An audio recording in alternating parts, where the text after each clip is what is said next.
Hey everyone, it's Laura here from makingcards.com, and it's time for another Saturday Stamp Day carding video. In today's video, I am using the You Know Me stamp set and die cut set from My Favorite Things again, just because I love these cute gnomes so much. I am going to start out by die cutting one of the gnomes out of some Simon Says Stamp Ultra Heavyweight cardstock, since I will be doing some Copic coloring. Then after I die cut the gnome, I am going to line up the stamp. This is the coordinating stamp, so this is also from the You Know Me stamp set from My Favorite Things. And I'm going to ink up that gnome using tuxedo black ink from Memento.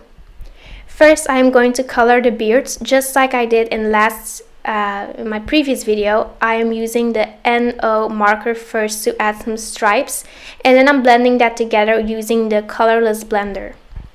Next, I am adding some shadow using an N1 Copic marker. This is just also a light gray, but it is a little bit darker than the NO one. And then I am using the NO marker again to blend that all together. Next, I'm coloring the skin using the E0000 Copic marker. I really love this color for skin coloring. And then I am going to add some shading using an E30 Copic marker. And then I am just going to blend that color together using the lightest color again. Then I am adding some blush to the cheeks of this gnome using an R11 marker. So it's time to color the gnome's hat. I am using a YG23 Copic marker first, and then I'm adding my layer of shadow using the YG17 Copic marker. And I am going to blend that darkest color together using the YG23 again. So I just really like these colors together. And then for the shirt, I am going to use the BG11 Copic marker. And I'm going to add some shading using BG13. Really love these two colors together. I think it looks really cute for spring, but also for summer cards. I'm going to blend that darkest color together using the BG11 again. Really love this Copic marker. It's such a beautiful aqua color. And then here I am coloring the shoes and the belt using an N4 marker and an N6 Copic marker. So just adding that to add some more shading to this little gnome. So after I finished Copic coloring, I am going to add some foil to this card. I am going to foil a Hello die cut from William Walter. This is their In a Word Hello die cut. And I just took some regular white cardstock and I'm going to press my ink pad onto the paper. So I will end up with a sticky paper.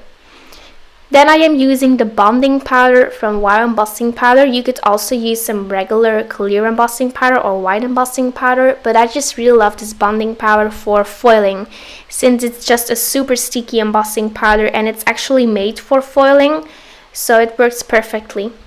After I sprinkle the embossing powder on there, I'm going to heat set that powder using my heat tool. And for today's project, I am going to use some mint foil from Heidi Swapp. So this is from the Mink collection. And I am going to put the foil on there, and I'm going to cover that foil with a piece of printer paper just so I don't ruin my laminator machine. And then I'm just waiting for my laminator machine to get really hot so I can start foiling that piece. You could also use a Mink machine by Heidi Swapp.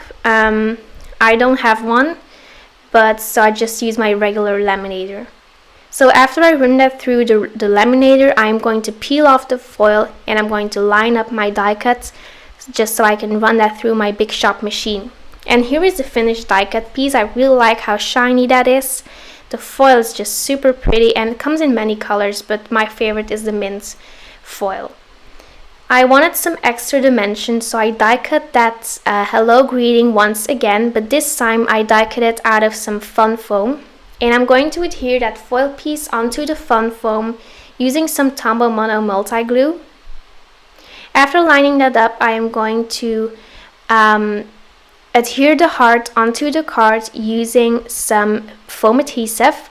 I die cut a heart using the Baxter paper pad by Studio Calico, along with some Lifestyle Crafts heart dies. I didn't capture that on camera since it was just a really easy step. Here I am adhering the hello greeting. Even though it's already mounted on fun foam, I'm still going to add some extra pieces of foam adhesive. And then I'm just going to slide it under the gnome so it looks like the gnome is sitting onto the hello greeting. I wasn't really happy with the result, so I cut that down, and just so I can adhere that onto a note card, I cut a standard size note card out of some Celadon cardstock from Hero Arts, and I'm going to adhere the gnome piece onto this card using some fun foam. This is just a leftover piece that I had, so I just I put some adhesive on there using my ATG by Scotch, and then I can easily mount it onto my cards. Of course, you could also just use foam squares, that works great as well. So I'm just mounting that onto my cards. And then last but not least, I'm finishing off my card using a variety of pre-pink wash sequins. And I am using glossy accents and my EK Success tweezers to adhere them really nicely. So that finishes up the card for this week's Saturday STEM Day carding video. Thank you so much for watching. Bye bye!